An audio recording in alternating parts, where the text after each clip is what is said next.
हे लोक सगळे वाट बघत बसले तुम्हाला नमस्कार करायला. हो, हे आहे. ऐसा तड़का देवारे मत स्टूडेंट को. हो सर, सॉरी. देवारे सरांना नमस्कार, गीता मॅडमना नमस्कार, कुबल मॅडमना नमस्कार, उपस्थित मान्यवरांना नमस्कार आणि सर्वांचे मनपूर्वक स्वागत. आज आपण सरांकडून अगस्ती नाडी ज्योतिषशास्त्राविषयी जाणून घेणार आहोत. तर नाडी हे ज्योतिषशास्त्रातील सर्वात महत्वाच्या सिद्धांतापैकी एक सिद्धांत आहे. यामध्ये तत्वांचा सखोल विचार केला जातो. 12 राशी या तत्वांमध्ये विभागलेल्या आहेत. ग्रह तसेच त्यांचे अंश या सर्व घटकांना समजावून घेऊन त्यांच्या सखोल परिणामांचा अंदाज आपल्याला यामध्ये लावता येतो. तर याविषयीचे विवेचन आज आपण सरांकडून जाणून घेऊया. मी सरांना विनंती करते की त्यांनी आजच्या लेक्चरला सुरुवात करावी. Thank you sir. Thank you madam. नमस्कार मॅडम, नमस्कार. स्वागत आहे तुमचं. पहिल्यांदा तुम्ही स्वागत केलं सगळ्यांचं. तर पुन्हा एकदा सगळ्यांचं स्वागत करतो. जमलेले सगळे आपले सभासद आहेत. तर त्यामध्ये आता चव्हाण मॅडमांचं आत्ताच आगमन झालेलं आहे, तर त्यांचं सुद्धा स्वागत आहे. त्यानंतर कुबल मॅडम आहेत, हळदणकर मॅडम आहेत, सगळे कुलकर्णी आहेत, देशमुख मॅडम आहेत, इत्यादी सर्वांचं हार्दिक स्वागत. आता आपण आजचं जे कुंडली रिडिंग आहे, तर त्यामध्ये आपल्याला कोणत्या कोणत्या गोष्टी पाहायच्या आहेत आणि त्यातून कशी कुंडली मांडायची आहे. मांडली तर आहेच, मला तसं काही प्रश्न नाहीये. आता तुम्ही फार पुढे आपण गेलेलो आहोत, तर त्यामध्ये आपण जर पाहिलं तर तुम्हाला लक्षात येईल की तत्वाच्या अनुसरून मगाशी त्या मॅडमने प्रश्न विचारला होता की आता मंगळ आणि शनीचं राशांतर होईल, त्यावेळेला सुद्धा ते एकाच तत्वामध्ये असतील, तर त्यावेळेला ते मीन राशीमध्ये येतील आणि आता ते कुंभ राशीमध्ये आहेत. म्हणजे तिथे वायू तत्वाच्या मध्ये आहेत आणि तुम्हाला आता जागतिक काही घडामोडी ज्या होत आहेत तर त्याची कल्पना असेलच. तर जेव्हा तुम्ही एखादी कुंडली मांडता आणि तुमच्याकडे जातक येतो, त्यावेळेला तुम्हाला तत्वाच्या अनुसरून अगस्ती नाडीच्या आधारे तुम्हाला भविष्य कथन करण्यासाठी अतिशय सोपा मार्ग आहे. हे कठीण नाहीये. फक्त एवढंच आहे की आता त्या तत्वामध्ये जे दोनही ग्रह जे आहेत ते जवळपास पॉइंट टू पॉइंट आहेत. तर त्यावरती आपण पहिल्यांदा मॅडम तारीख मांडा. गोचरचा भाग जो आहे तो सुद्धा मध्ये आपण विचार करू त्यातला. तर कुबल मॅडमना मी विनंती करेन. कुबल मॅडम, तुमचं स्वागत आहे. सॉरी, राहून गेलं नाव. तर त्याच्यामध्ये तारीख आता लावतील मॅडम. सर लावली. बघा, ही तारीख जी आहे तर ती तारीख आहे 8 जुलै 1978. सकाळी 8 वाजून 38 मिनिटाचा जन्म आहे मुंबईमध्ये. ही तारीख आहे. सगळ्यांनी व्यवस्थित लिहून घ्या, ते तुम्हाला घरी अभ्यास करायला बरं बरं पडेल. बरं, आता कुंडली मांडता मॅडम. झालं का? सगळ्यांनी लिहून झालं? हो सर. हो सर. झालं. हो, ठीक आहे. लावते मग कुंडली. हो.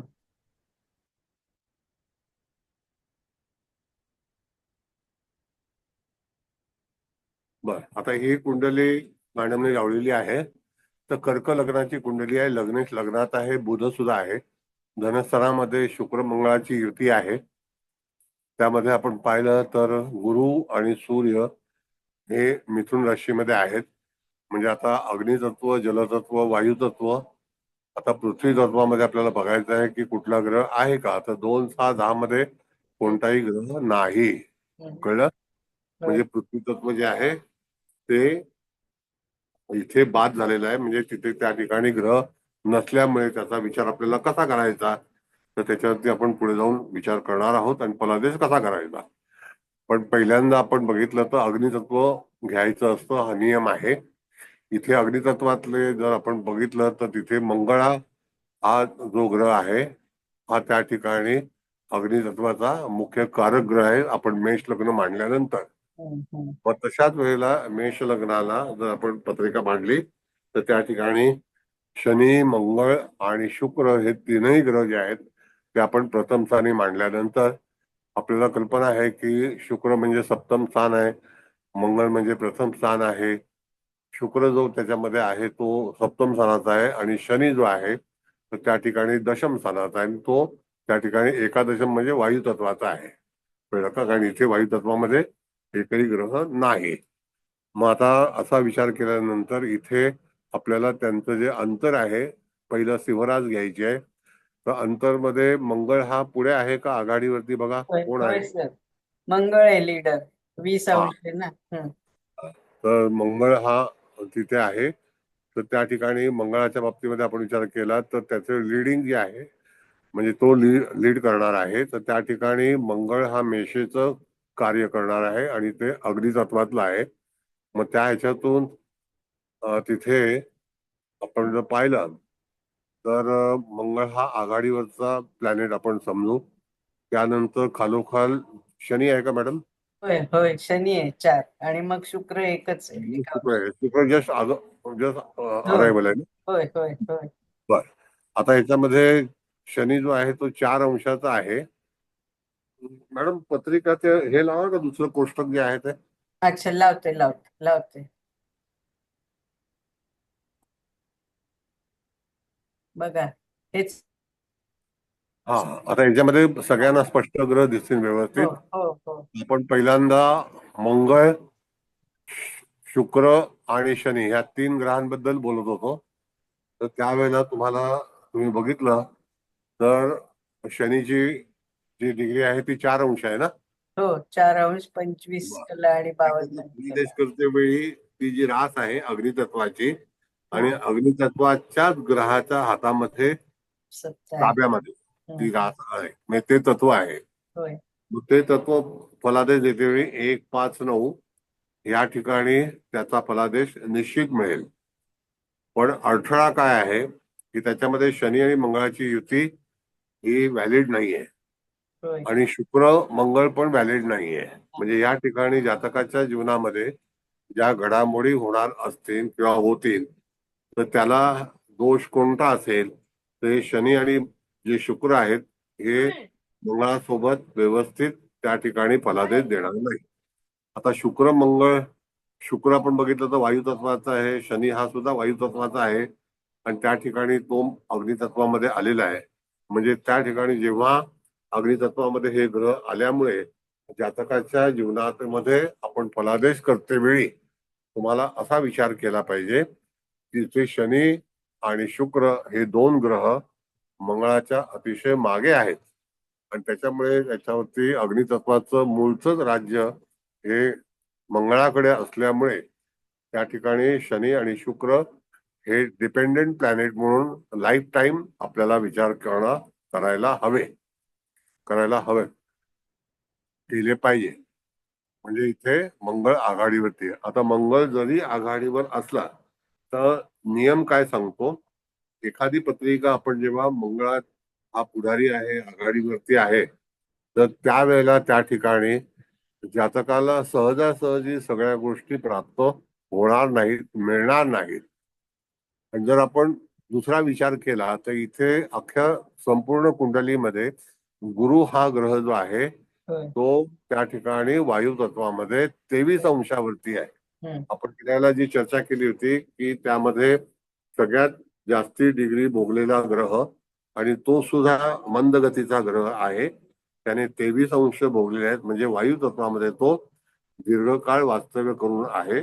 मग त्या ठिकाणी गुरुचा फलादेश हा निश्चितच त्या जातकाला चांगला मिळेल. मग आपण पुन्हा मूळ कुंडलीमध्ये गेल्यानंतर गुरु हा त्या ठिकाणी पाहिलं तर भाग्येश म्हणून मीन राशी येते आणि कर्क लग्नाला षष्ठेश म्हणून पण गुरुची रास येते धनु. कळलं का? मग आता तसा पण फलादेश द्यायचा आहे. आता त्यावरती जेव्हा जातक आपल्याला काही प्रश्न विचारेल तर ते प्रश्न त्याचं स्वरूप कोणतं असेल यावरती आपल्याला त्याचं नियम जे आहेत ते त्या ठिकाणी लावून नंतर फलादेश द्यायचा आहे. मग आता इथे ह्या कुंडलीमध्ये आपण जर बघितलं तर प्रथम स्थानापासून सुरुवात केल्यानंतर इथे मंगळ आघाडीवरती आहे. मग त्या ठिकाणी जर समजा शनी आघाडीवरती असता आणि अग्नितत्वामध्येच असता, शुक्र आघाडीवरती असता आणि अग्नितत्वामध्येच असता तरी सुद्धा जातकाला ह्या जे अग्नितत्व आहे हे अतिशय श्रमिक आहे, कष्ट देणारं आहे. म्हणजे ते सहजासहजी ऐतं देणारं नाही. मग माणसाच्या जीवनामध्ये ज्या वेळेला त्याला सहज प्राप्त होणाऱ्या गोष्टी किंवा जे ग्रह सहजपणे त्याच्या जीवनामध्ये पदार्पण करतील किंवा आणून देतील, तर ते ग्रह कोणते आहेत? तर लग्न स्थानामध्ये आपण पाहिलं तर चंद्र हा 21 अंशाचा आहे आणि बुध हा 14 अंशाचा आहे. म्हणजे चंद्र हा त्याला तिथे पोषक आहे आणि बुध त्याच्यानंतर आहे. पण तरी सुद्धा कर्क रास, मीन रास आणि वृश्चिक रास, त्यातल्या त्यात वृश्चिक रास ही जी आहे ही कठीणतेकडे जाते, कारण ती मंगळाची आहे. पण कर्क रास आणि मीन रास जी आहे ही शुभ राशी आहेत. त्या राशीमध्ये ग्रह असतील तर त्या जातकाला त्रास होणार नाही, हे पण आपल्याला पाहता आलं पाहिजे. आता पहिल्यांदा आपण विचार करू तर अग्नितत्वाचा विचार करणं आवश्यकच आहे. तर त्या अग्नितत्वामध्ये मंगळ हा 20 अंश 4 कला 0 8 विकलेला आहे. म्हणजेच काय की त्या ठिकाणी जातकाला जे काही प्राप्त करायचं आहे, साहस करायचा. आता कोणत्या कोणत्या गोष्टी जातकाला सामोरा जाव्या लाग सामोरं जावं लागेल जीवनामध्ये, तर तुम्हाला मंगळाचे जे काही फलादेश आहेत ते जातकाला भोगावेच लागतील. मॅडम चार्ट काढा पाहिजे. काढ.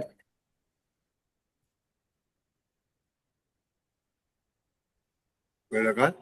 आता मंगळाचे जे ग्रह आहेत तर मंगळाचे भोग म्हणजे काय, हा असं आपण जर विचार केला तर त्या ठिकाणी मंगळ हा सहजासहजी माणसाच्या जीवनामध्ये फलादेश देत नाही. मग मंगळाची मुलगी असो, मंगळाचा मुलगा असो, मंगळ मेष राशीत असो, मंगळ सिंह राशीतला असो आणि किंवा मंगळ धनु राशीतला असो, आणि तो जेव्हा अग्नितत्वामध्ये जातो तर त्यावेळेला त्या मंगळाला साहस दाखवावं लागतं, श्रम करावे लागतात, विरोध पचवावे लागतात, विरोधाला सामना करावा लागतो आणि त्याच्यावरतीच त्याला तिथे यश प्राप्त होतं. म्हणून 1 5 9 या राशीमध्ये असणारा मंगळ तो साहसी असेल, पण श्रमिक असेल, हुज्जत घालणारा असेल. त्या ठिकाणी त्याचं तत्व हे अग्नी असल्यामुळे त्याला अशाच गोष्टी जास्तीत जास्त समोर येणाऱ्या आहेत, सामना करावा लागणार आहे. म्हणजे त्या समोर आल्यानंतर जातकाला त्याचं जीवन आपण जर त्याचा विचार केला तर त्या जातकाला अशा तऱ्हेनेच तिथे यश प्राप्त करावं लागेल, म्हणजे सहजासहजी मिळणार नाही. आता पृथ्वी तत्वामध्ये ग्रह नाहीत असं आपण मगाशी म्हणालो. आता त्यावेळेला 2 6 10 म्हणजे शुक्र, बुध आणि शनी या 3 ग्रहांचा आपण जर विचार केला तर पहिल्यांदा जर समजा 2 6 10 या राशीमध्ये पृथ्वी तत्वामध्ये जर ग्रह असतील तर त्या तत्वाशी समरस त्याला जे काही कार्य आहे ते करण्याची संधी त्याला लवकरात लवकर प्राप्त होते. आता त्याच्यामध्ये आपण जर पाहिलं तर 2 म्हणजे शुक्र, 6 म्हणजे बुध आणि 10 म्हणजे शनी. मग त्या ठिकाणी शनीला आणि शुक्राला मंगळासोबतच मंगळाच्या नियमाप्रमाणेच त्या जातकाच्या जीवनामध्ये त्याला फलादेश प्राप्त होईल. इथपर्यंत तुम्हाला कळलंय का? म्हणजे ज्या तत्वामध्ये ग्रह नाही तो ग्रह इत्यादी राशीमध्ये आहे आणि तो कोणासोबत आहे, त्याला लीड कोण करतोय, तर मंगळ लीड करतोय. म्हणजेच काय की इथे आघाडीवरती मंगळच आहे, सोबत शनी आहे. म्हणजे जातकाच्या जीवनामध्ये तिथे निश्चितच संघर्ष आहे. आता ह्याच्यामध्ये कुठला ग्रह जवळपास दरिद्रांशामध्ये वगैरे आहे का पहा. म्हणजे कर्क राशीमध्ये बुध जो आहे हा तूळ नवमाशामध्ये आहे का बघा, आणि चंद्र हा अश्लेषामध्ये आहे. होय सर, बुध दरिद्रांशात आहे आणि नाही ना? चंद्राश्लेषातच आहे. चंद्र अश्लेषामध्ये आहे ना मॅडम? चंद्र बुध पुष्य आहे ना, पुष्य 4 आहे बुध. पुष्य 4 आहे. होय होय बुध. वृश्चिक नवमाश. हो ना, दरिद्रांशात आहे ना बुध. हो हो हो माझं ऐकू येते का मॅडम? हो तुमचा येते आवाज मॅडम, येते. हो येते. कमी होता मॅडम. हा ठीक आहे. आवाज कमी येतोय फार. बर, ठीक आहे. म्हणजे चंद्र हा दरिद्रांशामध्ये आहे ना? चंद्र नाही, बुध सर, बुध बुध. बुध आहे का? हा हा. बर. मग बुध जर वृश्चिक नवमाशामध्ये असेल हम्म. निश्चित वृश्चिक नवमाशामध्ये पाहता येतोय का तुम्हाला? हो ना बघा ना शिंदे मॅडम 13-20 तुमचा आवाज जात असेल तर सांगा सरांना. हो सर, बुध हो सर वृश्चिक हो. नवमांशात आहे, दरिद्र अंशात बुध आहे. म्हणजे त्या ठिकाणी आपल्याला बुधाच्या बाबतीमध्ये सावधान पवित्रा घेतला पाहिजे, जरी तो चंद्रयुक्त असला तरी. पण आपण पहिल्यांदा बघायचं आहे इथे की अग्नितत्वामध्ये मंगळ, शनी आणि शुक्र हे ज्या वेळेला तिथे आहेत तर मंगळ हा लीड करतोय, तर मंगळाप्रमाणेच त्या जातकाला वागावं लागेल किंवा त्याचे जे डिपेंडेंट प्लॅनेट आहेत ते शनी आणि शुक्र हे मंगळ जसा वागेल त्याप्रमाणेच शनीला कार्य करावं लागेल. आता आपण जेव्हा पारंपरिक मध्ये म्हणतो की शनी मंगळाची युती ही ग्राह्य नाही, याचा अर्थ त्या ठिकाणी इथे सुद्धा ती व्हॅलिड नाही, परमिटेड नाही.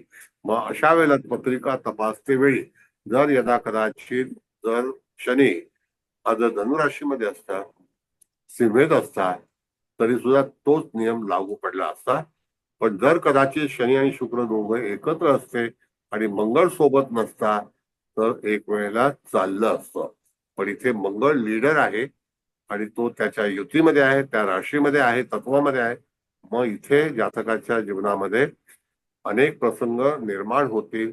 आता प्रसंग कोणते कोणते निर्माण होतील तर त्या ठिकाणी आपल्याला पाहायचं आहे की सोबत असणारे ग्रह, धनाचा अधिपती हा शुक्र आहे, तसाच तो सप्तमाधिपती पण आहे आणि दशमाधिपती शनी आहे आणि तसाच तो लाभाधिपती म्हणजे ज्याला आपण म्हणतो की कुंभ राशीचा पण आहे. म्हणजे इथे जेव्हा आपण पत्रिका तपासतो त्यावेळेला तुम्हाला असं कळलं पाहिजे की जातकाच्या जीवनामध्ये येणारे जे काही प्रश्न उपस्थित होतील किंवा संघर्ष करावा लागेल तर त्याला कारणीभूत हा मंगळ आहे. आता मंगळ जर समजा त्या ठिकाणी अग्नितत्व सोडून जर वृषभ राशीमध्ये असता तर असा प्रश्न उपस्थित झाला नसता. त्यावेळेला तत्व बदलली असती आणि तो त्या तत्वामध्ये विलीन असता. बाकी शनी आणि शुक्र हे दोघं मित्र आहेत तर त्यांनी एकमेकांची ऍडजस्टमेंट करून घेतली असती. आता जर मंगळ पुढे गेला असता तर मंगळ हा पुढे जाण्यासाठी बराच अवधी आहे. ते साधारणतः 10 दिवसाचा अवधी असेल तर 10 दिवसानंतर जन्म झाला तर त्यावेळेला शनी तिथेच त्याच याच्यामध्ये असेल, पण शुक्र हा शनीच्या पुढे असेल, पुढे असतात, आहे की नाही? बघा हो सर. बरोबर हो, आहे ना? शनी 4 अंशावर आहे, हो, आणि शुक्र 1 अंशावर आहे, तर शुक्र पुढे जाईलच. शनी जास्त वेळ राहणार ना 1 अंशात. बरं, आवाज का कमी येतोय? मला सगळ्यांना येतोय सर आवाज, तुम्हालाच कमी येतोय फक्त. माझा आवाज बरोबर येतो? तुमचा येतोय आम्हाला पण तुम्हाला हो, आमचा येतोय. कोणाचाच नीट. सर तुमचा येतो आवाज. येतो ना बरोबर? ठीक आहे. बरं, आता फलादेश कळला का तुम्हाला? होय सर. हो हो. कळला? म्हणजे इथे सर आपल्याला जेव्हा फलादेश द्यायचा असेल तर त्या ठिकाणी मंगळ आणखी कोणतं कोणतं कार्य करेल. जर मेषेचं आपण इथे पाहायचाच आहे, कारण का की प्रथम स्थान हे मेषेचंच तयार होतं, तर त्या ठिकाणी पंचम स्थानाच्या बाबतीत विचार केला आणि भाग्यस्थानाच्या बाबतीत विचार केला, म्हणजे धनुराशीच्या बाबतीमध्ये. तरी सुद्धा जातकाच्या जीवनामध्ये अडथळे निर्माण कोण करेल? कारण ही युती जी आहे मंगळासोबत जे लोक आलेले आहेत तर त्या युतीचा त्या ठिकाणी विश्वासपात्र नाही. ही युती जातकाला पूर्णपणे यश मिळवून देईल असं आपल्याला सांगता येत नाही. पण ह्यामध्ये आपण जर पाहिलं तर सिंह राशीमध्येच हे 3 ग्रह आहेत, धनु राशीमध्ये आणि मेष राशीमध्ये ग्रह नाहीत. पण तत्वाचा विचार जर केला तर शुक्र, शनी आणि मंगळ ह्या युतीचा विचार करूनच तुम्हाला फलादेश कथन करायचा आहे. आता इथपर्यंत आपण आलेलो आहोत, तर त्याच्यामध्ये काही तुम्हाला कमतरता वाटते का? विचार.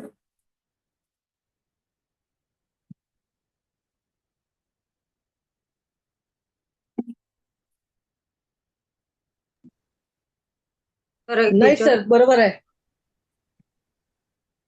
बरोबर आहे? सर एक विचारू? हा विचारा ना. तर जरा जोरात बघा आवाज, कारण का आवाज आज काहीतरी प्रॉब्लेम आहे तसं. बरं. आपण जलतत्वाचं लग्न आहे, तर लग्न 25 अंशावर आहे. हा तर त्याचा विचार म्हणजे आपण ग्रह आघाडीवर जो असतो जास्ती अंशावर तो आघाडीवर आहे म्हणतो. तर लग्नाचा कशा दृष्टीने विचार करायचा? लग्न 25 अंशावर आहे कारण. तुमचा प्रश्न मला ना मॅडम ऐकायला हा. व्यवस्थित आला नाही. अच्छा. पाहतो ना एक लक्षात आलं थोडं. लग्न 25 अंशावर आता येतोय. हा आता येतोय बरोबर. लग्न 25 अंशावर आहे. हा तर आपण त्याचा विचार कसा करायचा? कारण ग्रह जो आघाडीवर असतो तो लीड करतो असं आपण म्हणतो ना. हो. तर जलतत्वामध्ये लग्नाचे 25 अंश आहे, तर त्याचा विचार कसा करायचा असा माझा प्रश्न. मग त्याचा विचार करते वेळी तुम्हाला मॅडम असं आहे की लग्न बिंदू आणि त्याच्या पुढे किंवा त्याच्या मागे असणारा ग्रह जर समजा त्या ठिकाणी तोच ग्रह त्याच राशीमध्ये आहे आणि अशा वेळेला त्या ठिकाणी जर आपण विचार केला तर तिथून त्या व्यक्तीला लग्नाचा फलादेश निश्चित चांगला मिळेल, कारण लग्नेश लग्नातच आहे, कळलं का? आणि तो लग्नबिंदूच्या अगोदर आहे किंवा नंतर आहे तरी सुद्धा निश्चितच त्या जातकाला चांगल्यापैकी फलादेश मिळेल. काय म्हणणं म्हणजे तुमचं? माझं म्हणणं आहे की आता लग्न 25 अंशावर आहे आणि लग्नेश चंद्र लग्नातच आहे. लग्नेश तर लग्नातच आहे, तो बरोबर आहे.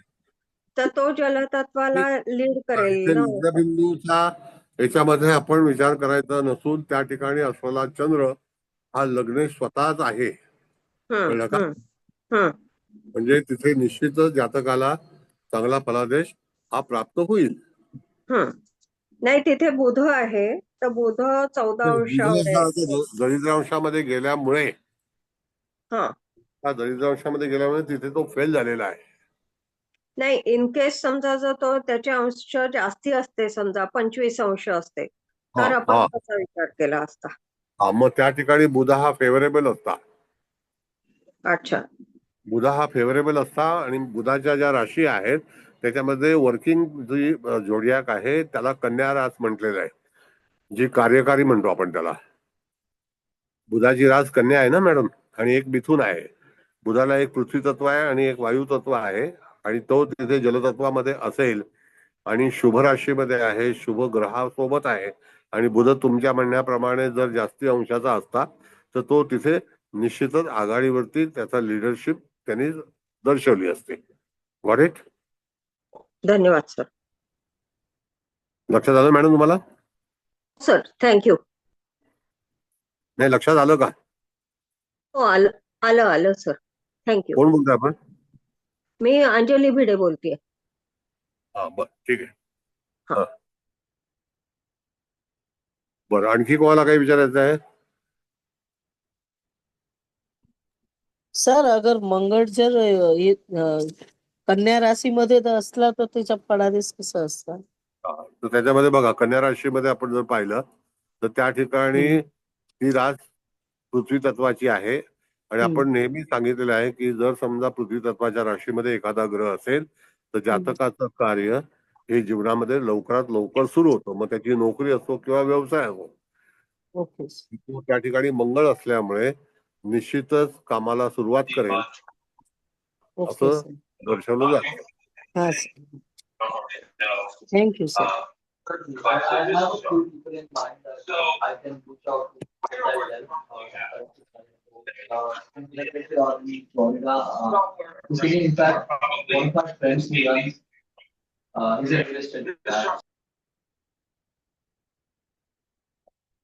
हा बोला, आणखी काय बोलायचं आहे तुम्हाला, विचारायचं आहे? सर मी विचारू? हा विचारा. हा शुक्र मंगळ इथे आहे अग्नितत्वामध्ये, तर हा जातक घिसडघाईने चुकीचे निर्णय घेण्याची शक्यता आहे का? बेटा एक दोन मिनिटं थांबा, सेटिंग मध्ये काहीतरी बिघाड झालेला आहे. व्हॉइस सेटिंग काय बघतो पण तुमचे त्यांचे आवाज फार कमी येतोय.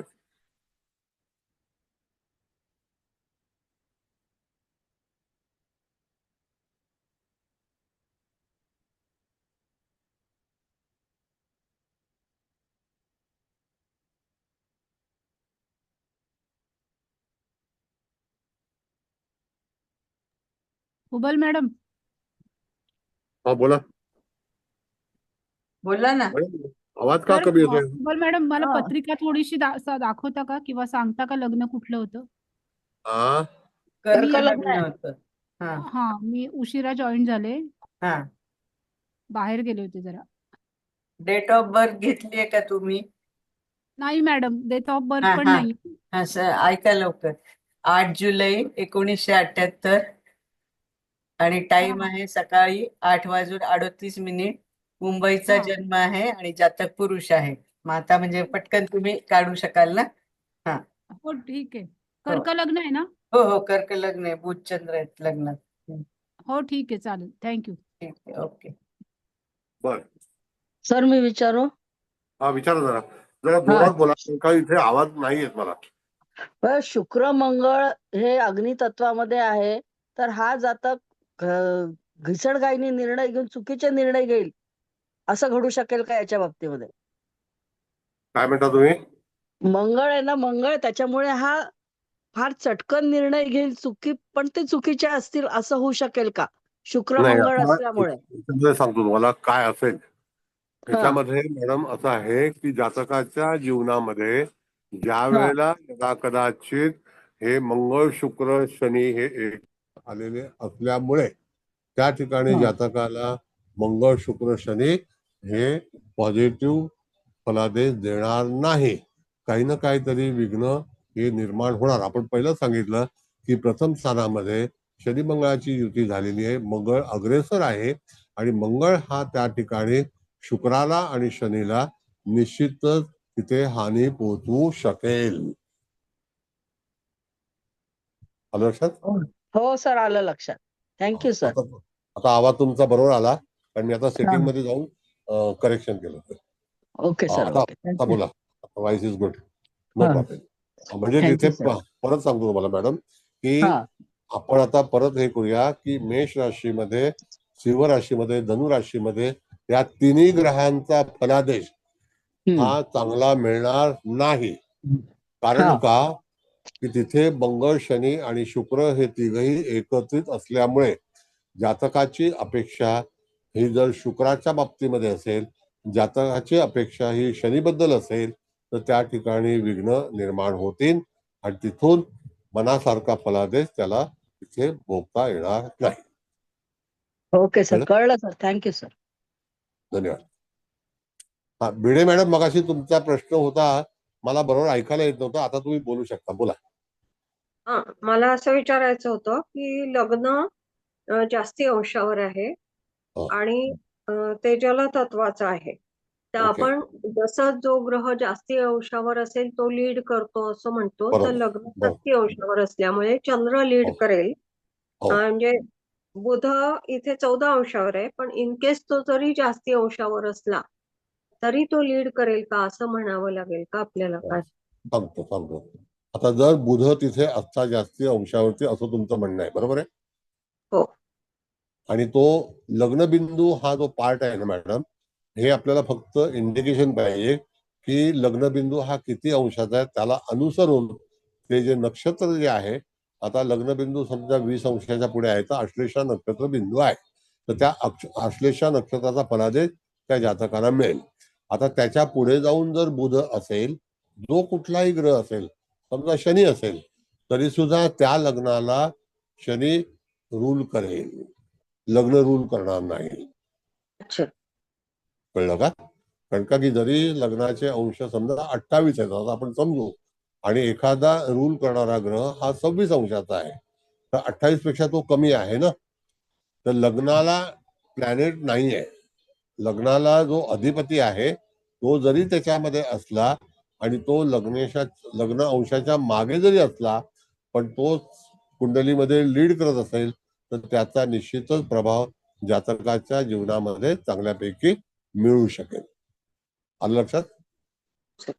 म्हणजे तिथे ग्रहच फक्त लीड करेल असं? Yes, exactly, you are right. राशीचे बिंदू, आणि जर तसं असतं ना तर मग मी भावमध्ये पण घेतला असतं ना. कळलं का? Thank you sir. थँक्यू. आता आवाज बरोबर यायला लागला. सर मी विचारू? हा विचारा. नमस्कार सर. आता आपण ही नमस्कार. लग्न कुंडली मांडली आणि इकडे आपण कालपुरुषाची पण कुंडली मांडली. आता लग्न कुंडलीमध्ये पंचमेश, दशमेश आणि लाभेश हे सगळे एकत्र आहेत आणि सप्तमेश. मग ह्याचा अर्थ असाही होऊ शकतो का लग्नानंतर पण काही प्रॉब्लेम्स? हो, तुमचा प्रश्न अगदी परफेक्ट आहे. त्या व्यक्तीच्या जीवनामध्ये शुक्र आणि शनी म्हणजे तूळ रास आणि वृषभ रास याचा अधिपती शुक्र, हो. मकर रास आणि कुंभ रास याचा अधिपती शनी. शनी. ह्याच्यामध्ये काही ना काहीतरी विघ्न निर्माण होणार आणि त्या ठिकाणी त्याला आपण जेव्हा ज्योतिष सांगू, फलादेश सांगू, त्याला हा. तुम्हाला असं सांगता आलं पाहिजे की जातकाला दखल घ्यावी लागेल. लागेल. बरोबर. तिथे कधी कधी आपल्याला एखादं उत्तर सापडत नसेल तर त्यावेळेला तुम्हाला अशा तऱ्हेने जातकाचा प्रश्न सोडवण्याची कला अवगत असणं गरजेचं आहे. बरोबर. कळलं? हो. हा. चालेल. म्हणजे तिथे किती जरी झालं तरी शनी मंगळ हे युतीमध्ये नाही पाहिजे. आता समजा कदाचित सांगतो मला की शनी लीड करत असेल हा. तर मंगळाला वाव मिळणार नाही हा. आणि शुक्राला पण मिळणार नाही, कारण तो अग्नितत्वामध्ये आहे ना. हो. म्हणजे त्या ठिकाणी फक्त शुक्र आणि शनी जर एकत्र असते तर त्यांनी एकमेकाला सांभाळून घेतलं असतं. कारण बरोबर. का की शनी आणि शुक्राचा असा तंटा उद्भवणार नाही, पण मंगळ असल्यामुळे त्या स्पेशल झोन मध्ये तुम्हाला तशाच तऱ्हेची स्थिती जाणवेल. मग तिथे आपण बघितलं तर 1, 5, 9 पंचम स्थान म्हणजे संतती, भाग्यस्थान म्हणजे आपलं भाग्य, प्रथम स्थान म्हणजे आपण स्वतः. अशा रीतीने जातक स्वतः दुःख निर्माण करेल. बरोबर. स्वभावामुळे. कळलं का? स्वतःच्या. हा. स्वतःच्या. बरोबर. आणि बऱ्याचशा गोष्टी ज्या असतात ना मॅडम, बघा लक्षात घ्या की बऱ्याच वेळेला आपण जर अनुभव केला किंवा तुमच्या पाशी जो जातक आला असेल तर त्याचं जे काही वागणं असतं किंवा तो जे काही ऍक्टिव्हिटीज करतो हा त्याचा पहिला दोष असतो आणि तेच तो संकट घेऊन येतो.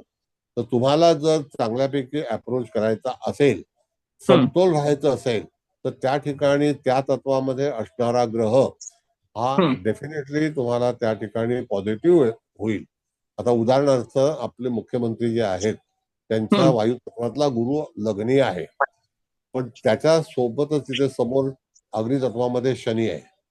तर he has to fight lots. तो अग्नितत्वामध्ये ग्रह असल्यामुळे. आणि तुम्ही कुठलीही पत्रिका पहा मॅडम की त्यावेळेला तुम्हाला जर सिंहेचा शनी मिळाला नाही असेल आणि धनुचा शनी असेल तरी सुद्धा त्या ठिकाणी जातकाच्या जीवनामध्ये संघर्ष अटल आहे. अग्नितत्व असल्यामुळं. येस. आता दुसरं उदाहरण तुमच्यासमोर मी उदाहरण भरपूर देतो. आता तुम्ही आपले मेरे प्यारे भाई और बहनोकडे बघा. कळलं? त्यांना इथपर्यंत यायला किती संघर्ष करावा लागला. हो बरोबर नाही का? बरोबर. आणि हा संघर्ष आणि त्यांच्या त्या तत्वामध्ये शनी आणि शुक्र दोघही युतीमध्ये आहेत. पण ही स्ट्रगल लॉट्स. म्हणजे एक काळामध्ये 90 किलोमीटर सायकलवरती प्रवास करणारी व्यक्ती एवढ्या म्हणा एवढ्या प्रयत्नाने आज सर्वोच्च पदावरती पोहोचले. त्याला कारण का की त्या ठिकाणी शनी शुक्र दोघं एकाच तत्वामध्ये असल्यामुळे. पण तिथे जर मंगळ आला असता तर मग तिथे अडथळे निर्माण झाले असते. बरोबर. म्हणजे हा एक सिंपल लॉजिक आहे. मी आणखी उदाहरण सांगतो तुम्हाला. जसं उदाहरण असं आहे की नाना पाटेकर, त्याचा शनी सिंह राशीचा आहे. मी स्वतः स्ट्रगल पाहिलेला आहे. एक जे स्कूल ऑफ आर्ट मधला अति उत्तीर्ण विद्वान व्यक्ती ₹1 पर डे काम करत होता. अरे बापरे. कठीण आहे ना? हो ना. 1970 सालची गोष्ट आहे. बापरे. म्हणजे स्ट्रगल हा निश्चय. आणि कालच्या एका याच्यामध्ये बघितलं इव्हेंट मध्ये तर तो अमिताभ बच्चनच्या समोर बसलेला आहे आणि तर ते दोघं एकमेकाशी चर्चा करतायत आणि एवढा मान सन्मान त्यांना मिळतोय. त्याला कारण शनीने दीर्घ काळानंतर, नाऊ ही इज अबाउट 75, 1 जानेवारी 1951 सालातला जन्म आहे. हा. अबाउट 24 समजा. हं. पण म्हणजे सर मग ह्याचा अर्थ असा करायचा की अग्नितत्वातले जे काही ग्रह असतात ना ते स्ट्रगल करायला लावतात पण ते टॉपला पण नेतात. नाही, पण ते कोण आहेत बघा, असं हा. आहे, सांगतो तुम्हाला मी. गुरुकडे एक अग्नितत्व आहे, सूर्याकडे पण आहे. हो. मग आता जर गुरु असेल अग्नितत्वामध्ये, तो त्याची मूळ त्रिकोण राशी आहे, हा हा नाही का? बरोबर. मग जर मूळ त्रिकोण राशीमध्ये जर तो ग्रह असेल तर डेफिनेटली तो आपल्याला उपयोगी पडणारा आहे. जेव्हा तुम्ही बरोबर. अगस्ती नाडीबद्दलचा विचार करणार आहात त्यावेळेला हा. तुम्हाला अकॉर्डिंग टू पर्टिक्युलर तत्व, तत्व बघा. येस, बरोबर. त्याशिवाय तुम्ही फलादेश कथन करू शकत नाही. आणि हे जे सर्वोच्च शास्त्र जे आहे ना मॅडम, हा. याच्यात कुठेही नोट्स उपलब्ध नाही, नाही ते बरोबर. याच्याबद्दल शिकवलं जात नाही, मराठीमध्ये तर बिलकुल नाही. हम्म. असं आहे. बरं बरं. त्याच्या एकही नोट्स नाहीत, ना इंग्लिशमध्ये आहेत, ना तमिळमध्ये आहेत, ना मराठीमध्ये. मराठीचं सोडूनच द्या, नोट्सच्या वरती चोरी करणारे लोक आहेत. छान सांगितलं सर, मस्त. थँक्यू. थँक्यू. येस. तर एक विचारू. हा, येस मॅडम, बोला ना. आता सांगितलं की सिंहेचा आणि धनुराशीचा शनी स्ट्रगल करायला लावतो. हो. तर आपल्याला इंटरप्रिटेशनच्या दृष्टीने सिंहेचा शनीचा स्ट्रगल आणि धनुराशीच्या शनीचा स्ट्रगल याच्यात काही हे करता येईल का? म्हणजे बदल, हो नक्की. आता त्याला according to ascendant is very important. आता आपण थोडक्यात, तुम्ही मला एखादं समजा धनुचा शनी किंवा सिंहेचा शनी बद्दल आपण चर्चा करूया, किंवा मेसेज आपण करूया. असेंडंट सांगा. आपण याचं म्हणतोय ना का हे अग्नितत्वातच नाही हे नाही नाही घ्यायचं? नाही नाही नाही नाही, असं नाही. मूळ आता समजा असं आपण समजूया की हं. कर्क लग्न आहे हा, आणि धनुचा अच्छा. शनी आहे, असं समजूया, हा, हा. नाही का? तर कर्क हो, लग्नाला धनुचा शनी षष्ठाधिपती होईल, हो. षष्ठामध्ये येईल, सॉरी, षष्ठाधिपतीने षष्ठ स्थानात येईल. षष्ठेत होईल, षष्ठ. तर तो धनातले प्रश्न निर्माण करणार, म्हणजे कुटुंबात येईल. बरोबर आहे? हो. नक्की. आणि दशमातले, कर्क लग्नाला दशमात मेष राशी येते ना, बरोबर. हो हो नाही का? म्हणजे हो 2, 6, 10 या स्थानातील प्रश्न जातकाच्या जीवनामध्ये उपस्थित 100% होतीलच. आणि जेव्हा दीर्घ पल्ल्यानंतर त्याच्या जीवनामध्ये काहीतरी आशेचा किरण पाहायला मिळेल. धनस्थानाचं का बरं होईल सर? धनस्थानाचं आता आपण बघितलं तर कर्क सांगितलं तर शिवराज कुठे येते? धनस्थानात येते ना. हो हो हा बरोबर. सगळ्या अग्नितत्वांचा विचार करायचा. येस. 2, 5, 10, 2, 6, 10. हं. म्हणजे कुंडली तुम्हाला ना एक इमिजिएट पासून विचार अशी करायचा. फिरवता आली पाहिजे, हा, इमिजिएट फिरवता आली पाहिजे. अच्छा. That's why I ask you tell me the ascendant. नाही आता आणि जर इथे म्हणजे सिंह राशीत जर गुरु असता तरी सेम आपण म्हटलं असतं असं. मी तुम्हाला साधारणतः 90% पत्रिकांचा फलादेश सांगतो. त्या ठिकाणी जेव्हा अग्नितत्वाचा शनी असतो, निश्चित जातकाच्या जीवनामध्ये अडथळे हे उत्पन्न होतच असतात, चिंता ह्या निर्माण होतातच. मग त्यावेळेला तिथे तुम्ही अशा रीतीने पत्रिका सोडवणं गरजेचं आहे. तुम्ही कुठलीही पत्रिका आणा, कुठलीही. मग त्या ठिकाणी उदाहरणार्थ तुम्हाला सांगतो, जर समजा मूळचा शनी वृश्चिक राशीत आहे पण तत्व जल आहे, बरोबर आहे? तर त्या व्यक्तीच्या याच्यामध्ये आयुष्यात आर्थिक हानी, नुकसान, काही ना काहीतरी प्रश्न, प्रॉपर्टी बाबतीमध्ये प्रश्न उपस्थित होतील. अशा काही पत्रिका पाहिलेल्या आहेत की ज्याच्यामध्ये मॅडम 20,000 कोटी रुपयाची, 20,000 करोड, नॉट 20 करोड, 20,000 करोड ची प्रॉपर्टी गेलेली आहे. काय करणार तुम्ही? 100% बरोबर आहे सर, 100%. म्हणजे इथे अशा तऱ्हेने तुम्हाला कॅल्क्युलेट करूनच पत्रिका प्रदान करता आली पाहिजे.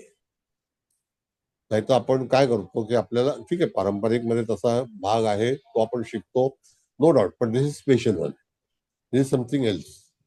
आणि मी अशा करता विचारलं की आपण पारंपरिक मध्ये कोदंड शनी चांगला समजतो ना, म्हणून त्या आता ते अँगल. नाही, हरकत नाही मॅडम, तुम्ही विचारलं, चांगली गोष्ट आहे. तुमच्या विचारल्यामुळे इतर लोकांना कळेल आणि माझ्या तोंडून शब्द निघतील, वाक्य निघेल. पण कोदंड शनी जरी हा म्हटला, त्याचा फुल फॉर्म काय? राशीतला शनी असं. नाही, ते तर आहे, तो धनुराशीतला म्हणून त्याला कोदंड म्हटलेला आहे. मुख्य काय? तुझ्या राशीतला शनी धरला जातो. तो कोदंड हा एक उल्लेख आलेला आहे, उच्चार आलेला आहे, पण शेवटी तो अग्नितत्वामध्येच आहे की नाही? हो. मग त्या अग्नितत्वातल्या शनीचा तुम्हाला निश्चितच भूर्दंड मिळणार. म्हणून तिथे तो कुठला कुठला मिळेल तर धनुचा मिळेल, सिंहेचा मिळेल आणि मेषेचा मिळेल. आजपर्यंत तुम्ही पत्रिका बघा, जर समजा यदा कदाचित एखाद्या व्यक्तीचा मेषेचा शनी आहे असं आपण समजूया, आणि त्यावेळेला तो लग्नेश म्हणून, मकर लग्नेश म्हणून चतुर्थात आहे, मकर लग्न, तर अशा व्यक्तीच्या जीवनामध्ये पण तो शनी त्या 5 आणि 9चा फलादेश निश्चित देणार, आणि तो चांगला नसेल. त्या गोष्टी मिळवण्यासाठी त्या जातकाला अमाप संघर्ष करावा लागेल, तेव्हाच ती गोष्ट त्याला प्राप्त होईल. म्हणजे एखादी गोष्ट प्राप्त करण्यामध्ये साधी गोष्ट तुम्हाला मी सांगतो, एक पुरुष आहे, त्याचा विवाह जमायला पाहिजे, आपल्याकडे पत्रिका येतात, तर जर समजा तशा बाबतीमधला जर शनी असेल, तुम्ही वायुतत्वातल्या शनीचं उदाहरण घ्या, तर इमिजिएट त्या ठिकाणी विवाह होण्याची शक्यता आहे. आणि अग्नितत्वाच्या याच्यामध्ये जर समजा विवाह झाला तरी अनेक अडथळे त्या ठिकाणी उपस्थित होतात. झाल्यानंतर जर तो सप्तमेश म्हणून असेल तर, कळलं? मूळ कुंडल म्हणजे शिवलग्न कर्क लग्नाला असं असेल तर. थँक्यू सर, छान समजलं. सर मी एक विचारू, आमचा गुरु जर मेष राशीमध्ये असेल तर मग कसं प्रेडिक्ट करायचं? गुरु बघा, आता परत गुरुचं तत्व अग्नी आहे की नाही, धनुरात त्याची स्वतःची आहे ना. चांगलं, मेषेचा गुरु बघा तुम्ही, अनेक लोकांच्या कुंडलीमध्ये तो मंगळाचा मित्र आहे, रवीचा मित्र आहे, बरोबर आहे. आणि स्वतः मूळ त्रिकोण त्याची आहे, आणि तो त्या तत्वामध्ये समरस आहे, फलादेश देणारा आहे. बरं, फलादेश भिन्न भिन्न प्रकारचे असू शकतात, कळलं का मॅडम? भिन्न भिन्न भिन्न प्रकारचे असू शकतात. उदाहरणार्थ तुम्हाला मी सांगतो, आता समजा मेषेचा रवी आहे आणि सिंह लग्न आहे, मग लगेच तुम्हाला सचिन तेंडुलकरकडे गेलं पाहिजे की एवढ्या लहान वयामध्ये एवढी चांगली संधी मिळवून कोणी दिली, तर 2-6-10 मध्ये शनी गुरु आहे, 2-6-10 मध्ये गुरु आणि मंगळ आहे, आणि तिथे नीचभंग राजयोग आहे, आणि मेषेचा रवी आहे, आणि त्या रवीने एवढा त्याला नामावंत लहान वयात केलं.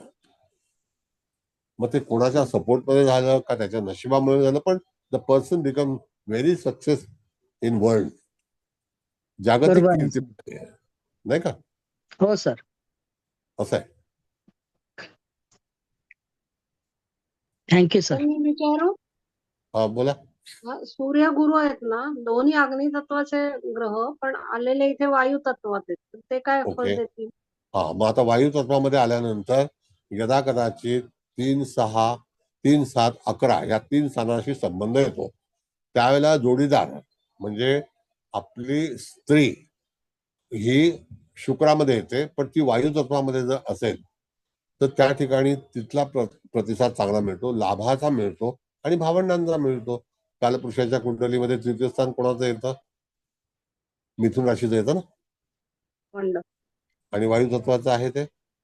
हो मग ते अशा ते वेळेला शुभच देणार आहेत फलादेश. शुभ फलादेश देणार. हा. म्हणजे रवी आणि आणि गुरु, गुरु सगळ्यात जास्त अंशावर पण आहे. मग तो लीडर आहे. म्हणजे तो त्या पूर्ण कुंडलीचा त्या हो तेच ठिकाणी कुंडलीचाही आहे आणि तो पण Yes. त्याच्यात आहे. सूर्य आणि दोघेही 22-23 अंशावरतीच आहेत म्हणजे येस, दोघे. म्हणजे गुरु आघाडीवरती आहे. आता हो, गुरु भाग असा आहे, मी तुम्हाला आघाडीवरती. सांगतो तुम्हाला मॅडम, की ज्या वेळेला गुरु आघाडीवरती असतो, तुम्ही म्हणाल 22-23 अंशाला ना, 22 ला आर सूर्य आहे आणि गुरुवार 23 ला आहे. You sure in a one झोडियाक? हो दोघेही एकातच आहेत, मिथुनातच आहेत आणि वायू तत्वातच आहेत. बरं, सांगतो तुम्हाला काय. आता दोघंही 22 अंशावरती आहेत. एक तर पहिली गोष्ट बघा, नियम असा आहे की पृथ्वी तत्वातून गुरु वायू तत्वामध्ये आला, त्यावेळेला पहिला आगमन गुरुचं झालं, हो त्याच्यानंतर रवी आला, हो त्याच्यानंतर रवी पुन्हा 23 अंशाला जाईपर्यंत मॅडम 1 वर्ष लागतं. हो हाऊ इट इज पॉसिबल? नाही रवी 22 ला आहे आणि गुरु 23 अंशावर आहे. पण एकच अंशाचा फरक आहे. मिथुन राशीमध्येच आहे का? हो मिथुन राशीतच आहे, याच कुंडलीचं. सर आता याच पत्रिकेमध्ये आहे याच सर, ही पत्रिकेचं. आताची कुंडली जी आहे त्याच्यातच आहे त्यातलंच विचारते मी, त्याच्यातलंच मग विचारते. मग त्याला तुम्ही हे करा ना, बघा. आता ही कर्क लग्नाची जी कुंडली आहे ना सर, त्याच्या बाबतीतच बोलतायत ते. एक मिनिट मॅडम, 22-23 ला आहे. गुरु वक्री दर्शवतो का तुम्हाला? वक्री नाही असतंय. असं देतो. हम्म. मग त्यावेळेला गुरु हा जास्ती अंशाचा आहे का? 23 आहे सर गुरु आणि सूर्य 22 आहे. 22 आहे. म्हणजे सूर्य मागे आहे, तर गुरु हो. फलादेश निश्चित चांगला देईल. कोणाला देईल? तर सप्तम स्थानाला देईल, लाभस्थानाला देईल आणि आणि लग्न तृतीय स्थानात. तृतीय स्थानाला देईल.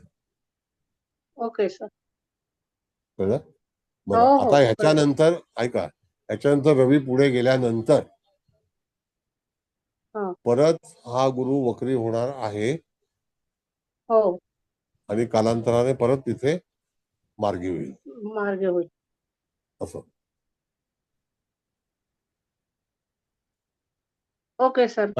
मॅडम परत तो तक्ता लावा, इन पुढचा? डिटेल्सचा जो भाग आहे ना, स्पष्ट ग्रह. ठीक आहे लावते.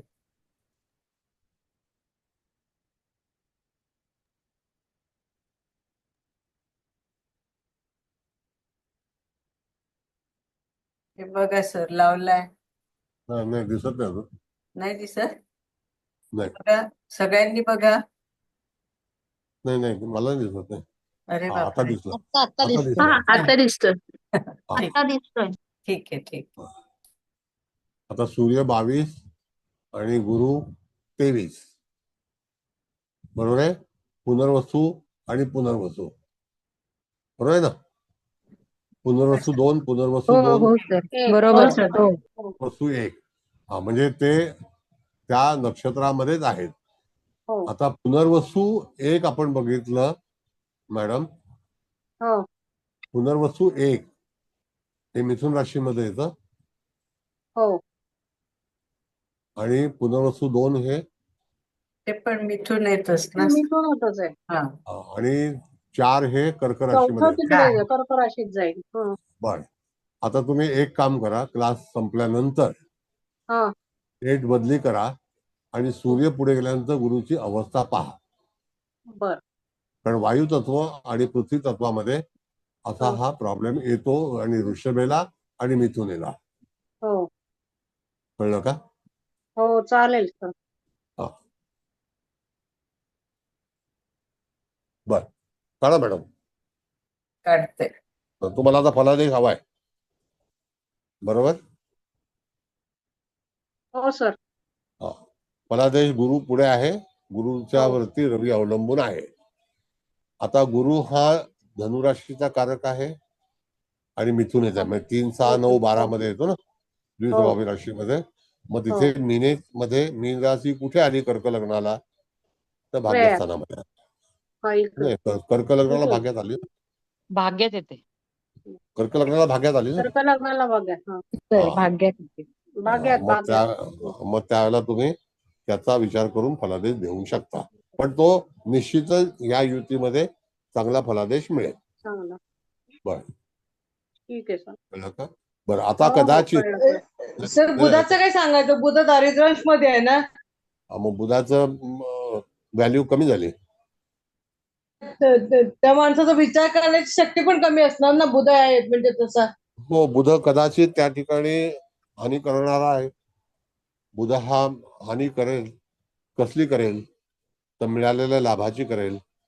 तो कन्या राशीचा आहे, त्याच्यामुळे त्या ठिकाणी भावंडांची करेल. मूळ कुंडलीमध्ये कर्क लग्न आहे ना. कर्क लग्न आहे. हा. मग तिथे काही घडामोडी अशा पण होतील. आता इथे आपण बघितलं तर गुरु हा पॉझिटिव्ह देईल मिथून म्हणून, नाही का? आणि बुध हा राशी स्वामी म्हणून निगेटिव्ह देईल. त्याला सर दरिद्रांश पण मिळालं नुकसान ना सर त्या नुकसान बुधाला. पण करेल ना बुध पैशाचं वगैरे. तेच सांगतो काय मी. बघा, एक व्यक्ती आपल्याला देणारी असते आणि एक व्यक्ती घेऊन जाणारी असते. असं होत नाही का आयुष्यामध्ये? अशा गोष्टी घडत नाहीत का आयुष्यात? होतं ना सर. हा. मग असं का घडतं?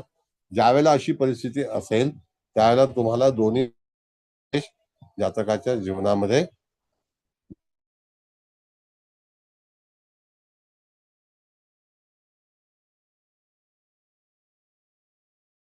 ते नशिबाने मिळवलं, दुर्दैव पण आलं आणि ते घेऊन गेलं. असं होत नाही का? सांगा. होतं सर. तर त्यावेळेला जर तुम्ही पाहिलं तर कुंडलीचा हा आला पाहिजे. तर आवश्यक आहे, नाहीतर तिथे हे चालणार नाही. फलादेश आपण व्यवस्थित सांगू शकणार नाही. आणखी काही क्युरिओसिटी आहे का? सर एक प्रश्न विचारू? बोला ना. मिसेस तांबे बोलते. सर आता हे बुध आणि चंद्र दोन्हीही कर्क राशीत आहेत आणि चंद्र लिडिंग आहे ना, तर मग त्याच्यामुळे तो त्या बुधाला काही जरा लिफ्ट करेल का? म्हणजे कारण बुध तर दरिद्रांशात आहे, पण तो चंद्राबरोबर आहे म्हणून तो काही वाईट फळ कमी होईल का?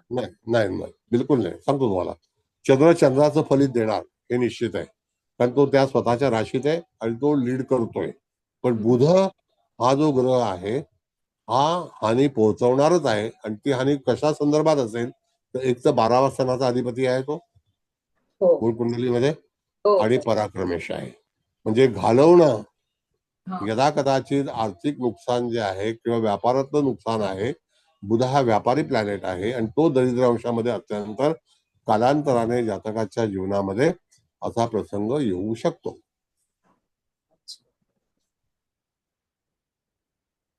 थँक्यू.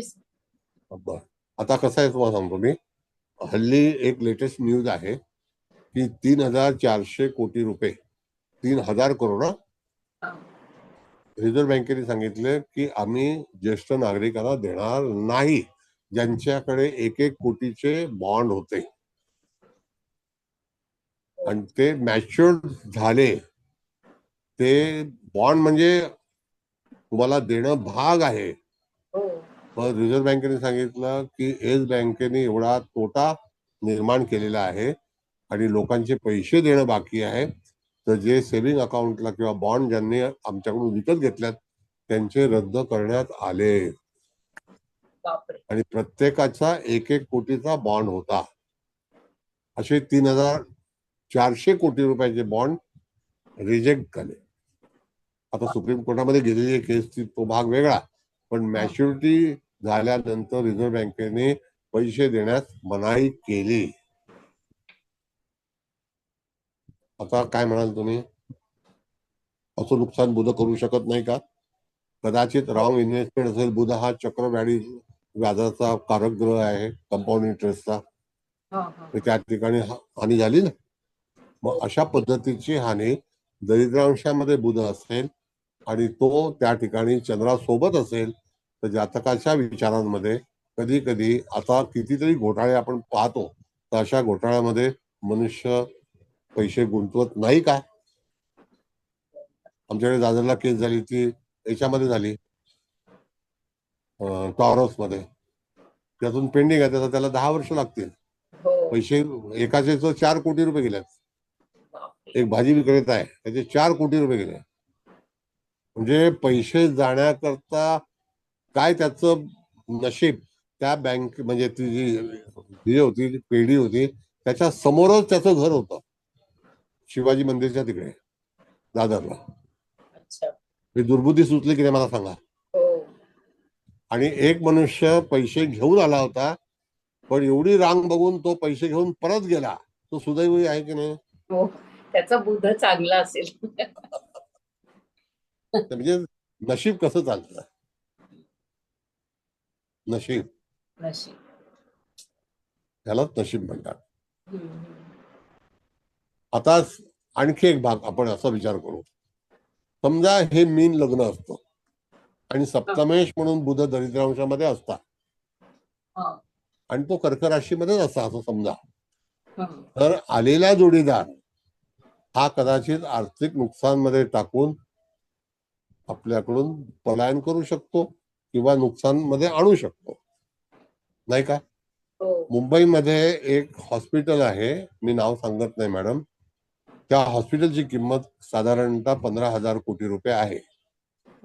पण त्याचा मालक 1200 कोटी रुपये घेऊन गायब झाला आणि त्याच्यावरती प्रशासन आले. आता काय कराल तुम्ही. म्हणजे एवढी मोठी मालमत्ता आहे, सगळं काही आहे, पण मालकाला दुर्बुद्धी व्हावी की पळून जावं म्हणून. धर्माता एक तरी चार्ज घेतला त्याचा हॉस्पिटलचा.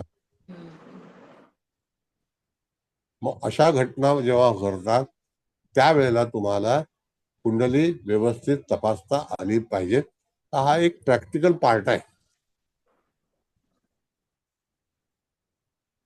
कळलं सर, छान समज. थँक्यू. This is practical. म्हणून कुठली गोष्ट करते वेळी तुम्हाला जर कुंडलीचा जो काही फलादेश आहे, त्याची कॅटेगरी आहे, ही व्यवस्थित शांतपणे तुम्हाला पाहता आली पाहिजे आणि ती आवश्यक आहे.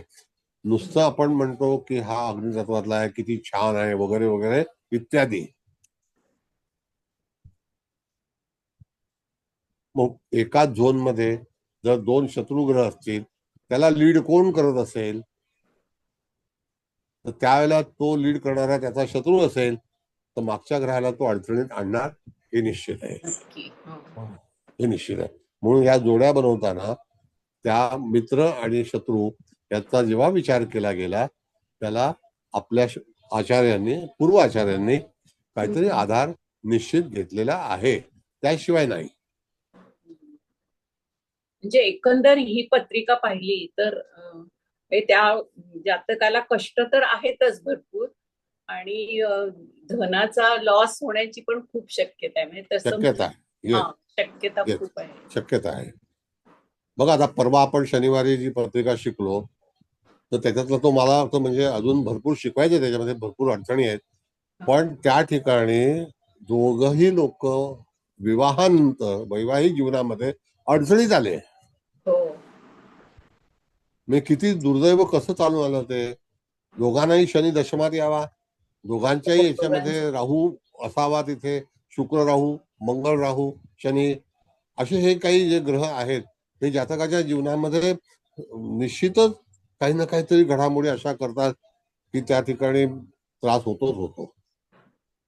सर आता हा आपण हे बोललात म्हणून की मग ह्या आता जातकाला काही उपाय करता येईल का. उपाय परमेश्वराकडे प्रार्थना करणे हा एकमेव उपाय. बघा उपायाला मी तुम्हाला सांगतो, धनंजय मुंडेचं मेष लग्न आहे आणि आता मंगळ आणि शनी हे एका तत्वातून चाललेले आहेत. हो हो नाही, जेव्हा त्या ठिकाणी मंगळाने मिथुनेमध्ये प्रवेश केला आणि तो हो. नंतर मागे येणार आहे, पण तेव्हापासून आंदोलनं ही बेफाम सुरू झाली की अंजली दमानिया मागेच लागली. हो हो सर. पण त्या शेवटी राजीनामा द्यावाच लागतो. त्या मागेच लागल्या. हम्म. त्या पण खंबीर आहेत. तर आणि शेवटी किती खरंच खूप खंबीर आहेत त्या, बापरे. खंबीर आहेत. हो बापरे.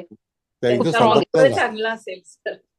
नाही, आता त्यांचा पण त्या पण हजारांच्याच केल्या आहेत, पण ते एकदम बेधडक, म्हणजे आजही कालही थांबलेल्या आहेत. त्या काल पण भरपूर काही आंदोलन करत होत्या. हो त्या बोलताना घाबरत नाहीत अजिबात. बिलकुल नाही. मग आता हे धाडस कुठून येतं आणि कोणावरती धाडस आलं, संकट कोणावरती आलं? आता सिंपल गोष्ट आहे, ज्यांचे मेष लग्न आहे त्या व्यक्तीला आता शनी आणि मंगळ हे वायू तत्वामध्ये चाललेले आहेत. मगाशी त्या मॅडमने प्रश्न विचारला, एकदम हो. परफेक्ट होता, एकदम परफेक्ट.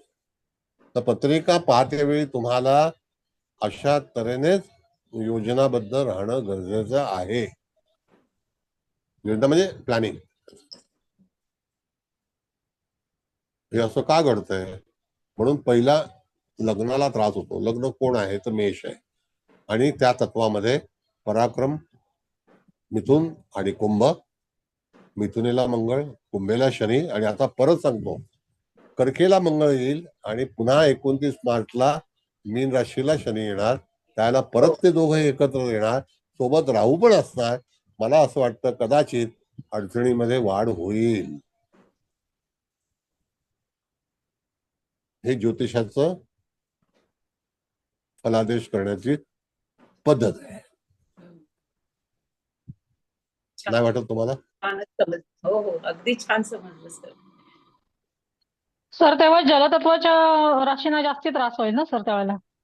हा, आता कसं आहे मॅडम, बघा, शेवटी हे दोघं आता एका ह्याच्यात येणार की नाही, एका पॉकेटमध्ये येणारच आहेत. हो. मग तिथे आपण थांबू शकतो का?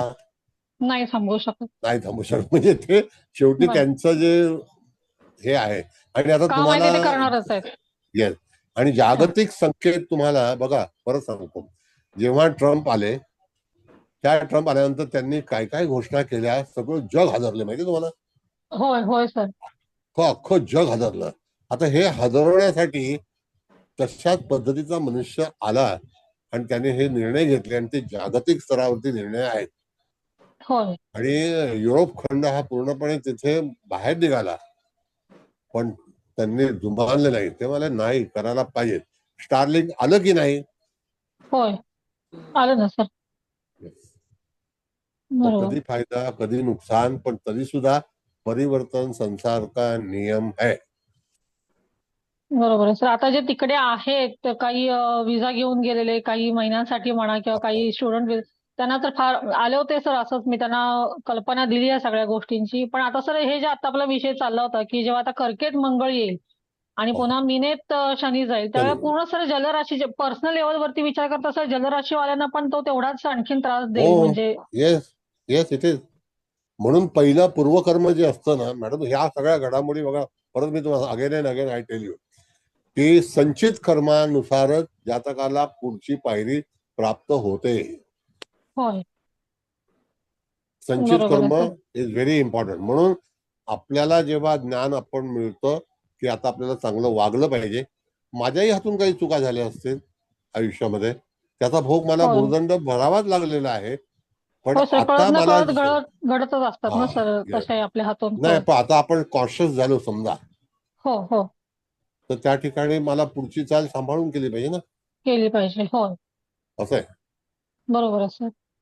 आणि मगाशी सुद्धा तुम्ही सर जे सिंहेचा शनीचा उल्लेख केला तेव्हा मी असं पूर्ण अगदी राशीचा उल्लेख करते, अशाबद्दल सर पण खूप अनुभव आलेले आहेत. म्हणजे पर्सनली मलाही नाही तर जे जातक येतात त्यांनाही सर मी पाहते ना, भयंकर सर हालाकीचे आणि कष्टमय दिवस काढावे लागलेले आहेत सर. म्हणजे हे जे अगस्त्य ऋषीनुसार, अगस्त्य राणीनुसार आपण जे बघतोय ना सर, ह्याचं मी मागेही म्हणाले होते की एकंदर आपल्याला संपूर्ण साकल्याने हा विचार पारंपरिक पद्धतीनं आपण सूक्ष्मांश म्हणा किंवा तत्वानुसार हे सगळा साकल्याने एकत्रित विचार सर ह्या पद्धतीने करता येतोय सर. खूप छान पद्धत आहे आणि ती तुम्ही आम्हाला शिकवत आहे त्याबद्दल सर धन्यवाद सर. खूप धन्यवाद. फक्त एवढंच आहे मॅडम की रूट आपल्याला चेंज करता येणार नाही. हो हो बरोबर आहे. Change the route, you will be fail. होय होय फॉलो बरोबर द आहे रूल सर. अँड हो रूट्स. खरं आहे सर. हो rule and routes you have to follow all the time. Follow हो होय होय. त्यांना सोडून नाही सर. ह्याच्यात आपण निर्णय देऊ शकणार नाही. नाही अगदी खरं आहे देऊ सर. शकत. होय होय होय दिस खरं is the actually calculation of growth scope. बरोबर आहे सर. होय खूप छान सर. गणित. धन्यवाद सर. धन्यवाद.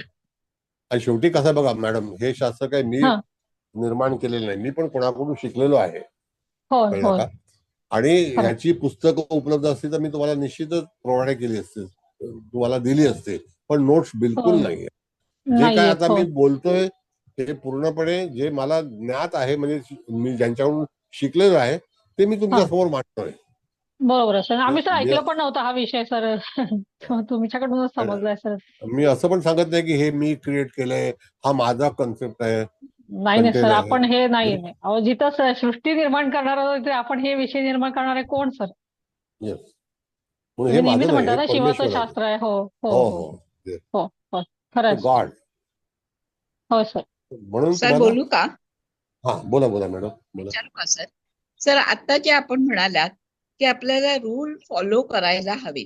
आता या रूलच्या संदर्भात बोलताना तुम्ही ज्या वेगवेगळ्या पद्धती सांगितल्यात त्या ह्याच्यामध्येच आपण राहायला हवं अशा संदर्भात बोललात की इतर संदर्भात बोललात? नाही म्हणजे नाही, आता जसं प्रत्येक आपण हे नाही, आयुष्यामध्ये मॅडम असं आहे, आपण सगळे सिनियर आहोत. हा हा आयुष्यामध्ये आपण अनेक आपल्या हातून चुका झाल्या असतील, कदाचित न हा कळत झाल्या हा, असतील. कळलं कळलं. हा, आता कळत न कळत झालं, एखादी व्यक्ती कळून हो तो जर चुका करत असेल तर इंटेन्शन इज हा रॉंग, वन थिंग. पण आता जर समजा तुम्ही ते रूल फॉलो नाही केले आणि तो रूट तुम्ही सोडला तर डेफिनेटली तुमचा हानी होईल. हो सर. हो हा रूट पण आता जसं की तुम्ही जिथून राहता आणि तुम्हाला एका ठिकाणी जायचं आहे, तो रूट तुम्ही पहिल्यांदा सिलेक्ट केला पाहिजे. हम्म, आता मला उद्या टाउनला जायचं आहे, मी आत्तापासून हम्म, विचार करतोय की हम्म.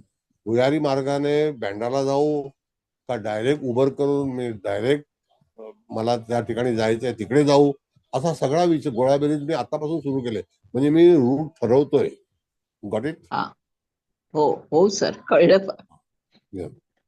हो सर व्यवस्थित. थँक्यू. म्हणून त्या रूटला आणि रूलला तुम्ही जर मान दिला तर हा तुमचं काम पूर्ण होणार. हा असं आहे. म्हणजे हो तुम्हाला सर. आता विचार आपण या करूनच एजला पुढची पाळायलाच हवं, प्रश्नच नाही. काय म्हणाला तुम्ही? नाही आता या एजला तर आपल्याला याचा खूप फुंकून विचार करूनच करायला हवं. नक्की. Yes it is. नक्की. आता गेल्या मंगळवारी मी वाशीला गेलो. नवरत्न नावाचं एक रेस्टॉरंट आहे, तिथे आमची मीटिंग होती, तिथे केली. ताबडतोब तिथून मी गाडी केली आणि मस्जिद बंदरला गेलो मागच्या रस्त्याने.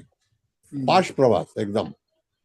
हा म्हणजे तिथे जर मी स्टेशनला गेलो, गाडीत बसलो, कासावीस झालो, भयंकर ऊन, माझा रूट हा चुकला असता. हा आणि मला जिथे जायचं होतं त्या तिथे रेल्वेचा प्रश्नच नव्हता. हम्म. असं आहे. हो. अगदी खरंय सर. सर मी एक विचारू? बोला मॅडम. सर आपण असं म्हणतोय की 29 मार्चला शनी मिनेमध्ये जातोय, पण 18 मार्चला राहू नाही सॉरी चुकलं 18 मेला राहू कुंभेत येतोय. ते बरोबर. 29 मार्च ते 18 मे, कारण लगेच त्याच्यानंतर तिथे आता असलेला बुध शुक्र हो, आणि हे सगळे परत राशी बदलतायत हो. मेच्या एंडिंगला.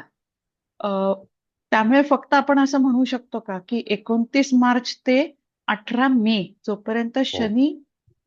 शनी पुढे जातोय आणि राहू त्याच्यावरून मागे येतोय, सो ती जी युती होणार आहे तो पिरियडच तेवढा खराब जाणार आहे असं म्हणू शकतो हो का? बघा ना, 18 आणि 29 आपण जर बघितलं साधारणतः 38 ते 39 दिवसाचा कालावधी आहे. हो कळलं का? त्या 38 ते 39 दिवसामध्ये अनेक घटना होऊ शकतील. आता त्या वैयक्तिक जीवनावरती होतील का जागतिक याच्यावरती होतील का प्रांतीय होतील, पण होणार एवढं नक्की. आता जसं तुम्ही बलूच बद्दल पाहताय, फार मोठं काहीतरी होणार आहे एवढं नक्की. काल पण ऑफिसचं हे झालं, अमुक एक झालं, 90 जवान एका बसमध्ये मारले गेले. हे सगळ्या भयंकर घटना आहेत या. ह्याच्यापुढे आणखी काहीतरी होणार आहे आणि जे का होणार आहे तर त्याला कारण याला कदाचित बांगलादेशचा जो प्रश्न आहे ना मॅडम, तो सुद्धा चिघळण्याची शक्यता आहे. मग ते जागतिक स्तरावरती आपण विचार केला, पण वैयक्तिक आयुष्यामध्ये सुद्धा जर चुटपुटकी घटना काही ना काहीतरी होणारच ठरलेली. हा, मग प्रत्येकाचं वैयक्तिक कुंडली जर समजा दूषित असेल तर त्या ठिकाणी वृश्चिक, कर्क आणि मीन या राशीमध्ये मूळचे ग्रह असतील किंवा आपल्या ठिकाणी त्या ठिकाणी असेंडेंट असेल आणि त्रिकोणामध्ये म्हणजे ह्या अगस्तीमध्ये त्रिकोण आणि त्या ह्याच्यामध्ये त्याला व्हॅल्यू जास्ती आहे. मग तो धर्म त्रिकोण म्हणा किंवा मोक्ष त्रिकोण म्हणा, त्या त्रिकोणामध्ये तुम्हाला हानी होणारच. आणि हानी बोला. नाही तुम्ही बोला सर. हानीची चाहूल जी आहे ना ही लागते माणसाला.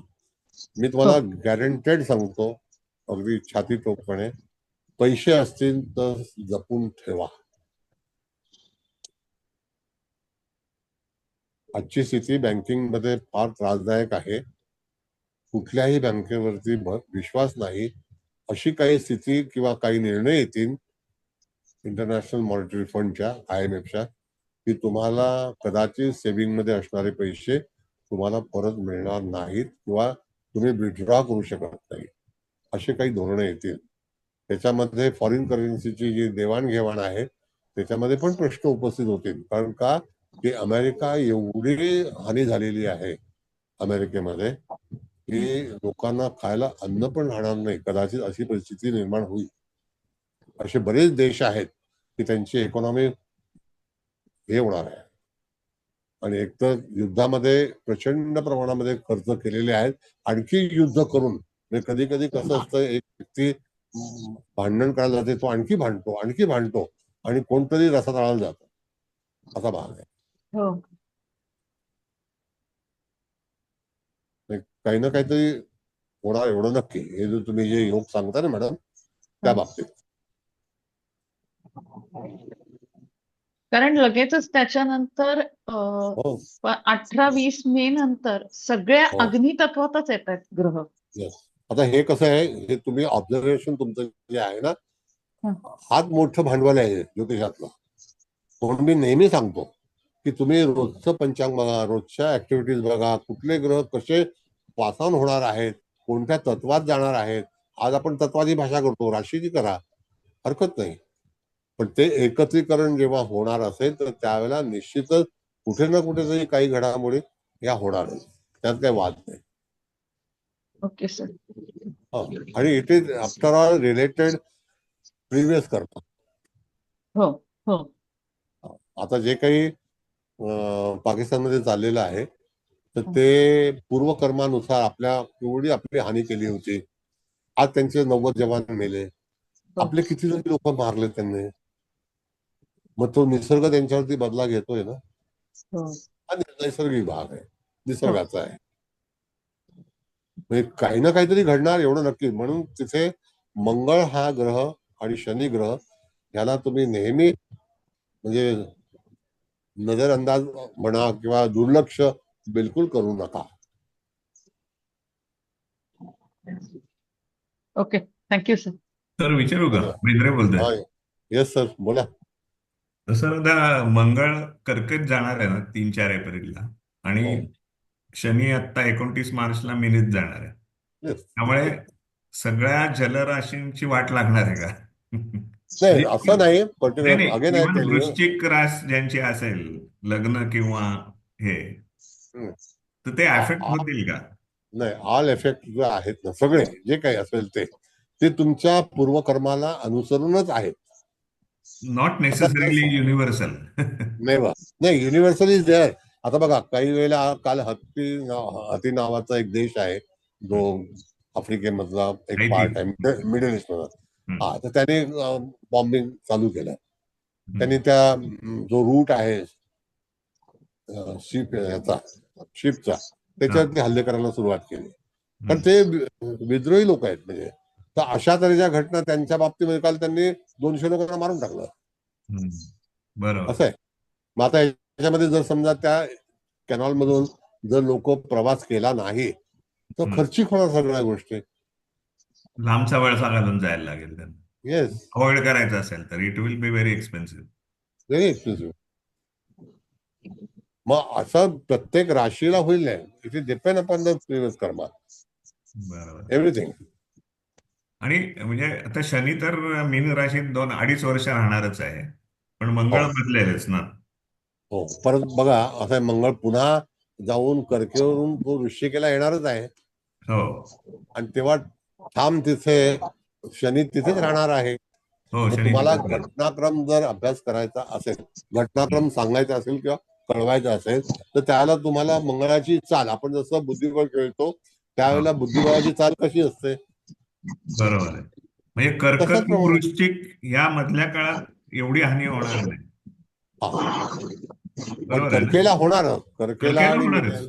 कर्क येस. सोडून तुम्ही म्हटलं परत वृश्चिकेला येईल जेव्हा शनीशी हो, भेट तेव्हा होईल. काहीतरी आता युक्रेनचं युद्ध चालू होईल असं कोणाला वाटलं होतं का? हम्म, पण झालं ना. बरोबर आहे. आणि त्याच्यातून काही सार्थक झालं नाही, पण लोकांचं नुकसान झालं. सगळ्या जगाचंच नुकसान झालं म्हणजे. येस. हे कधी होईल? होईल का असं? का होईल? आता त्याच्यामध्ये फ्रान्समध्ये गेल्या वेळेला नुकसान झालं अतिरेकी लोकांचं. कितीतरी हो हानी झाली, कितीतरी तिथे लोक मारले गेले. हो. कॅनडामध्ये झालं. म्हणजे अशा काही घडामोडी होत असतात. हे तत्व सारखे लक्षात ठेवायलाच पाहिजेत म्हणजे. आणि म्हणजे हे ग्रह कसे मूव्ह होतात त्या तत्वामध्ये याच्याकडे आता बारीक बघा, लक्ष पाहिजे. आता सर असं आहे की शनी 29 तारखेला कर्कमध्ये आले तर 0 अंश असेल, बरोबर आहे. हो. त्याच्या पुढे जर समजा मंगळ असेल हम्म. तर मंगळाची चाल बघायला लागेल तुम्हाला. हो जेव्हाच आपण चेस खेळतो त्यावेळेला हत्तीची चाल कशी आहे, हत्ती हो. आडवा चालतो का, घोड्याची हम्म. चाल कशी आहे, वजीरची कशी आहे, हे सगळं बघावं लागतं. तसंच हा खेळ आहे. हो हा खेळ ताऱ्यांचा आहे. बरोबर बरोबर. कळलं का? कळलं सर. पण ओके हे सर. कठीण नाहीये. हो पण तुम्हाला तुमच्या देखरेखीखाली फलादेश करता आला पाहिजे. बरोबर. Okay sir, thank you. Thank you. Hello sir. हा, बोला. सर नमस्कार. नमस्ते. सर तुम्ही जॅमिनी शिकवताना सांगितलेलं 18 मार्चच्या नंतर प्लॅनेट्स पहा. शनी जेव्हा आत्माकारक असेल आणि मंगल सेकंड म्हणजे आत्माच्या नंतरचा जो कारक आहे. सर मी ते सर्व चेक करते. हा. लोकांना पैशाचे प्रॉब्लेम्स येत आहेत सर. आणि आता जसं तुम्ही सांगितलं की शनीने राशी चेंज केली त्याच्यानंतर आत्माकारक मंगळ होतोय सर. आणि तुम्ही आता जेवढे प्रिडिक्शन्स करत होता ना सर, माझ्याकडे पत्रिका रोजच्याच असतात. मी प्रत्येक लग्नामध्ये फायनान्शियल लॉसेस हे पाहतेच आहे. आणि संघर्ष हा दिसतोय सर. जसं तुम्ही जानेवारीमध्ये सांगितलेलं की मार्चमध्ये तुम्ही हमखास पत्रिका सर्व चेक करा. आयदर क्लायंट आला किंवा क्लायंट नाही आला तरी पण सर सर्वांनाच प्रॉब्लेम होत आहेत. आणि जे जागतिक तुम्ही म्हटलंय ना सर की जागतिक पण मी न्यूज पाहते तिथे पण ज्या ज्या देशांचं तुम्ही नाव घेतलं तिथे प्रॉब्लेम येतातच आहे. पण तुम्ही जे आता सांगितलं की कर्क, वृश्चिक आणि मीन त्याच्यामध्ये पण सर त्या तिघांना आपापल्या जसं तुम्ही सांगितलं ना कर्माप्रमाणे पत्रिका दूषित आहे तर त्यांना मिड फेब्रुवारी नंतर म्हणजे मिड फेब्रुवारी नाही 16 मार्चच्या नंतरच इफेक्ट पडायला लागलेला आहे. आणि मी असं पण पाहिलेलं आहे सर की भाव मध्य मीन राशीचा जो असेल त्या डिग्रीवरती प्लॅनेट आल्यानंतर त्याला हमखास इफेक्ट पडलेला आहे. चंद्राची कंडिशन पाहून चंद्र जिथे येस. आहे त्या भाव परत्वे इफेक्ट पडलेला आहे सर. पुन्हा पुन्हा सर तुम्हाला थँक्यू तर म्हणूच नाही शकत पण सर आभार. जे काही तुम्ही शिकवलेलं आहे ना थोडं आता बोलताना जास्त कॉन्फिडेंट येतोय sir. Thank you so much. Yes बेटा, थँक्यू. हा, बोला.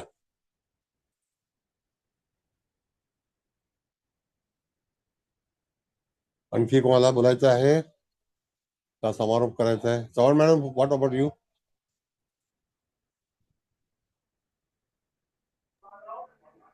हा सर. सर हा? सर गीता मॅडम तुम्ही अतिशय बोला. सुंदर चालू आहे.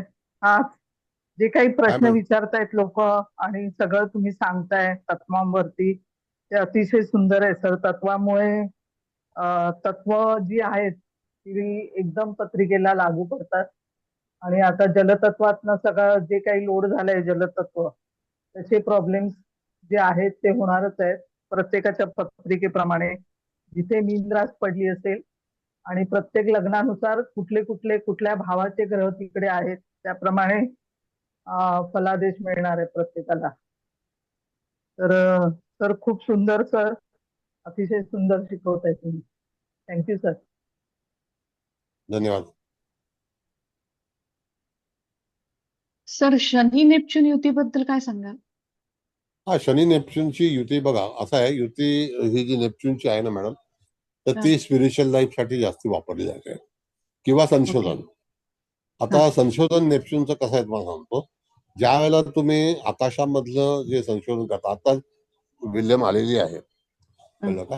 हो. तर त्या ठिकाणी हर्षल आणि नेपच्यूनच्या बाबतीत तुम्ही युनिव्हर्सलचा विचार केला हा. तर जे काही आकाशगंगा वगैरे आहेत किंवा आकाशातला जो काही शोध आहे, जसं की आता स्टारलिंक येत आहे, हे सुद्धा जगभर त्यांनी फार पुढे पुढे जायला लागले. आता भूतानमध्ये तर स्टारलिंकने कधीच एंटर केलेलं आहे त्यांच्या सरकारने. हा. म्हणजे असं एक नाविन्य काही गोष्ट निर्माण होणे हा सुद्धा एक भाग आहे. आणि शनीचे निर्णय हे लक्षात घ्या कधी, हे सामान्य लोकांसाठी हितकारक असतात. कारण बर. सामान्य लोकांना न्याय मिळणं हा. हे शनीचं पहिलं धोरण आहे. ओके. हा.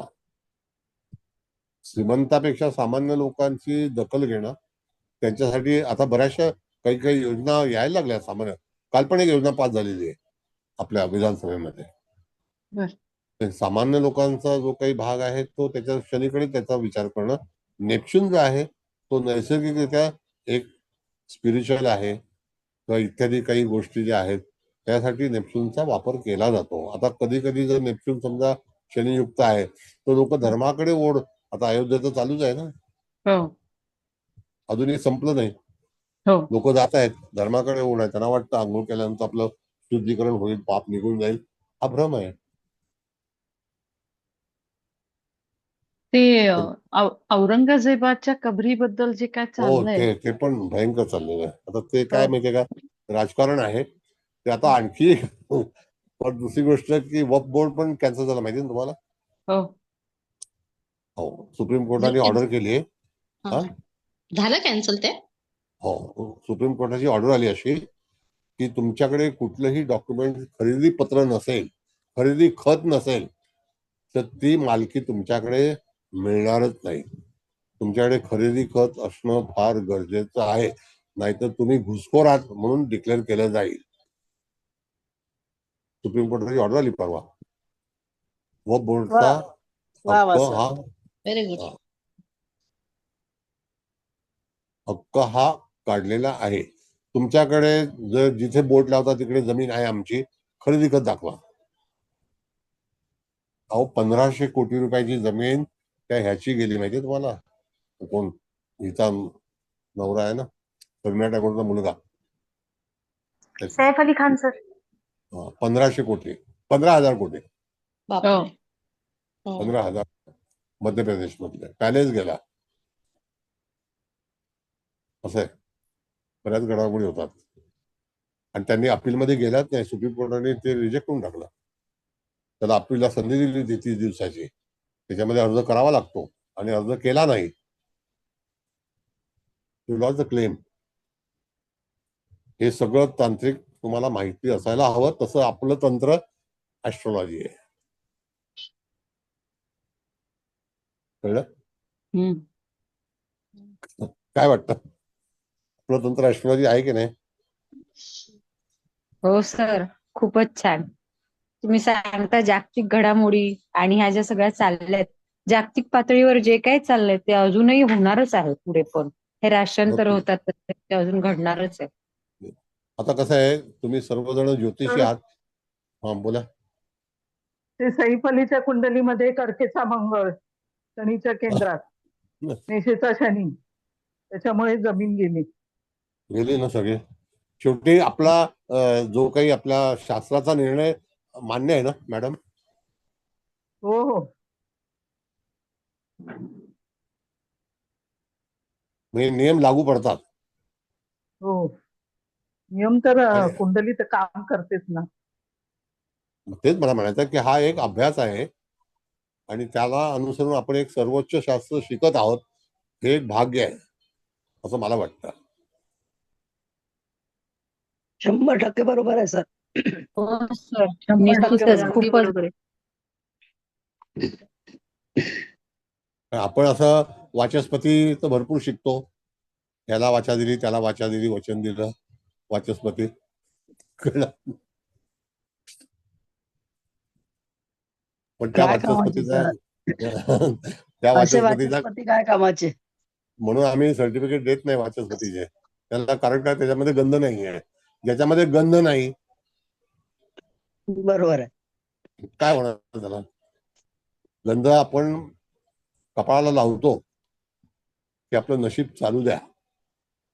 ज्या डिग्रीमध्ये गंध नाही ती डिग्री आपण जवळ बाळगून काय मिळणार आहे. काहीच नाही. काहीच नाही. खरी गोष्ट आहे. मी विरोध करत नाही, परत सांगतो. विरोध नाही करून नाही, ते पण विरोध सत्य आहे ना. करत नाही. माझी भूमिका सत्य आहे नाही ते. समजली तुम्हाला. विरोध करून सुद्धा विरोध करत नाही असं सांगतोय. Is a technical. खरंच मी आहे फक्त सर. दर्शवतोय. हे दर्शवणारे कोणीतरी पाहिजे ना सर. अगदी रिअल फॅक्ट सांगताय सर तुम्ही अगदी. आता तुम्ही बोला काहीतरी.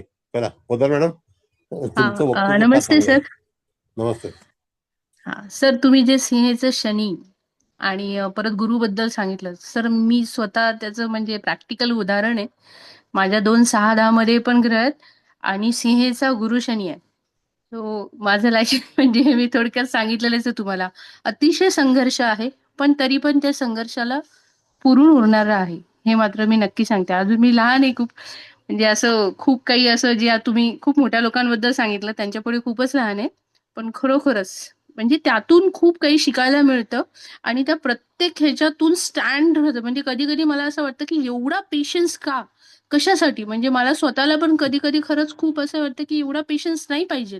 पण तो शनी पुन्हा तिथे आणूनच ठेवतो आणि तो पेशन्स त्याच्यानंतर त्याचे रिझल्टन भेटतात. मग त्यावेळेस जाणवतं ते अमेझिंग असतात. खूप छान रिझल्ट भेटतात. पण संघर्ष मात्र खूप आहे, अतिशय संघर्ष आहे सर. कालाय तस्मै नमः. Yes sir. आणि सर आणखीन एक सांगायचं होतं सर, तुम्ही कोल्हापूरच्या अंबाबाई महालक्ष्मीचा तुम्ही जो फोटो पाठवता सर, इतकं छान त्याचा मला अनुभव आलेला आहे. मी खूप अगदी म्हणजे मी देवीला म्हणजे आईचं माझ्या बाबतीत मला माहिती आहे की लहानपणी गेल्यामुळे माझ्यासाठी देवी म्हणजेच ही आई आहे. तर मी खूप अगदी तन्मयतेने तो फोटो असा नेहमी पाहत असते आणि जसे मी तो फोटो तुमचे पाहते ना सर, तुम्ही पाठवला त्या दरम्यान मला सातत्याने महालक्ष्मीचं दर्शनाचा योग आला. नुकतेच मी जस्ट आत्ता कालच तिकडे कोल्हापूरच्या अंबाबाईला जाऊन आले सर. आणि हे सर तुम्ही पाठवताय ना त्याच्यामुळे सर, म्हणजे नाही, आता भाग असा आहे, लोकांना हे तो देखील पण किती छान. म्हणजे आवडत तुम्ही नाही. ऑस्ट्रोलॉजी बरोबर बरंच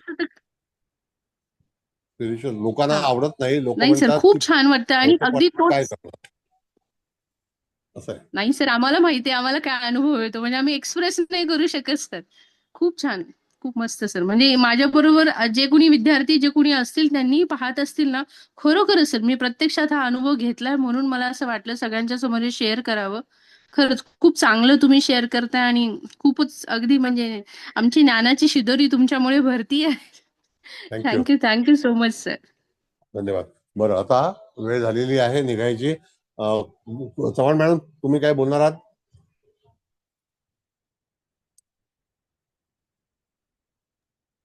हा सर, तुम्ही बोला. नेहमीप्रमाणे छान झालाय क्लास आणि अतिशय सुंदर सर. आणि तुम्ही आमचं जे काही सर्वांसाठी म्हणजे एवढं ज्ञान सांगताय, इतर पण व्यावहारिक पण आणि शिकवणं पण, सर्व काही जे काही सांगताय ते अप्रतिम आहे. आणि आमचं नशीब आहे की तुमच्यासारखे आम्हाला गुरु भेटले. Thank you sir.